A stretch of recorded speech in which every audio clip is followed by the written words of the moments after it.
Nak faham tajuk elektrik ni, kena tahu dia punya asas dia, gang. So, asas dia apa? Kena tahu perbezaan di antara apa itu arus elektrik, apa tu beza keupayaan, apa tu DGE, apa benda mana datang arus tu sebagainya. Okay, semua benda tu kena tahu dulu. So, bila dah tahu tu, barulah kita akan rasa tajuk elektrik ni simple je sebenarnya. Dan semua tu berada dalam satu lita yang simple dekat sini. Okay, contohnya macam mana? Contohnya kat sini. Kita tahu bila kita nak onkan lampu kita, tak kisahlah awak nak onkan lampu ke, awak nak onkan kipas ke, awak nak pakai apa-apa barang elektronik, apa yang kita perlukan, benda paling penting sekali awak nak onkan benda tu, kita perlukan arus elektrik. So, persoalan dia adalah arus tu datang dari mana? Itu yang kita nak kena tahu. So, ramai akan menyatakan bahawa arus tu datang daripada bateri. Betul ke? Bukan. Arus tu tidak datang daripada bateri sebenarnya. Arus tu sebenarnya kita kena tahu dia adalah pergerakan elektron, pengaliran elektron. Maksudnya bila elektron tu dah bergerak, baru ada arus elektrik. Tapi persoalan yang kedua, dari mana pula datang elektron? So, elektron memang dah ada dekat dalam konduktor, which is wire kita lah. Memang dah ada dah dekat dalam konduktor ni. Cuma, konduktor ni, elektron-elektron kita ni belum lagi bergerak. Kan dia belum lagi bergerak. Dia masih lagi orang kata dia stay dekat dalam kita punya konduktor ni. So, macam kita nak bagi dia gerak? Kita perlukan tenaga. So, tenaga ataupun senang cerita macam makanan lah. Makanan untuk, atau kita kena bagi makan kat elektron ni. So, siapa yang bagi makan kat elektron ni? Itu function bateri. Di mana bateri dekat sini, dia akan bagi makanan dekat elektron.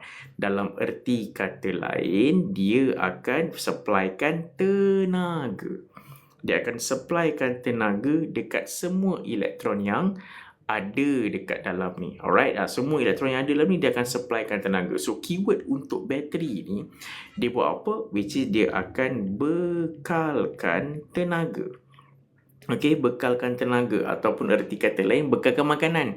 Dia bagi makan kat elektron ni. Dan inilah yang kita panggil dia sebagai DGE, daya gerak elektrik ataupun electromotive force. Dia yang membekalkan tenaga. So, bila elektron-elektron ni dah dapat tenaga, dah makan, so makanya apa yang terjadi? Elektron-elektron ni pun dah start bergerak, dah start mengalir lah. So, bila kita punya elektron ataupun cas kita ni dah mengalir, itu kita panggil dia sebagai apa? Itu kita panggil dia sebagai arus elektrik. Gitu. So, bila ada arus elektrik, barulah kita punya lampu dah menyala, settle. And then apa pula beza dengan beza keupayaan? So, beza keupayaan, kat sini, DGE ni, dia bekalkan tenaga dekat semua elektron yang ada. Tapi beza keupayaan, kita just nak tahu, contohlah, saya nak tahu daripada point ni je. Kan, saya just nak tahu daripada point A pergi kepada point B ni. Daripada point A ke point B. Agak-agak lah berapa tenaga yang diperlukan. Saya nak tahu satu part tu je. Saya nak tahu dekat sampai dari point A ke point B ni je. Berapa tenaga saya perlukan? Itu kita panggil dia sebagai beza keupayaan. Kat situ. Alright, so ni perbezaan dia. Ini kita kena tahu dulu DGE dekat mana, arus elektrik dekat mana, beza keupayaan dekat mana.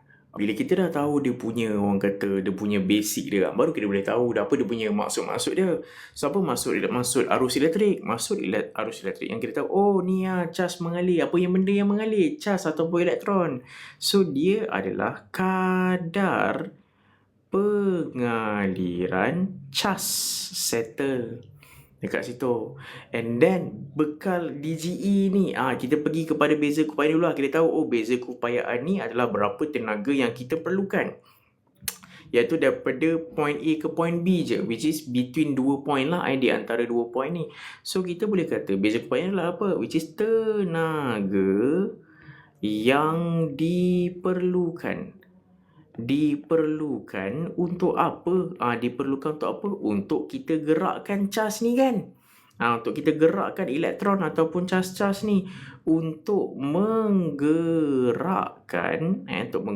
1 coulomb cas di antara 2 titik. Dah settle. So kalau DGE pula apa? DGE kita tahu dia yang bekalkan tenaga. Dia yang bagi makan dekat semua elektron kan. So ataupun cas kat situ. So kita boleh copy je balik ayat ni tadi, ayat beza keupayaan. So kita just tukar je. Tukar kat bahagian mana? Kalau tadi tenaga yang diperlukan. Tapi dah bukan lah. Dia adalah tenaga yang dibekalkan. Dan dia bukan lagi di antara 2 titik, which is dia akan ke seluruh litar. Begitu sahaja, simple-simple je. And then lepas tu nanti next kita akan pergi kepada macam mana kita nak buat kira-kira pula. Yang simple-simple je. Alright, kita jumpa untuk next video.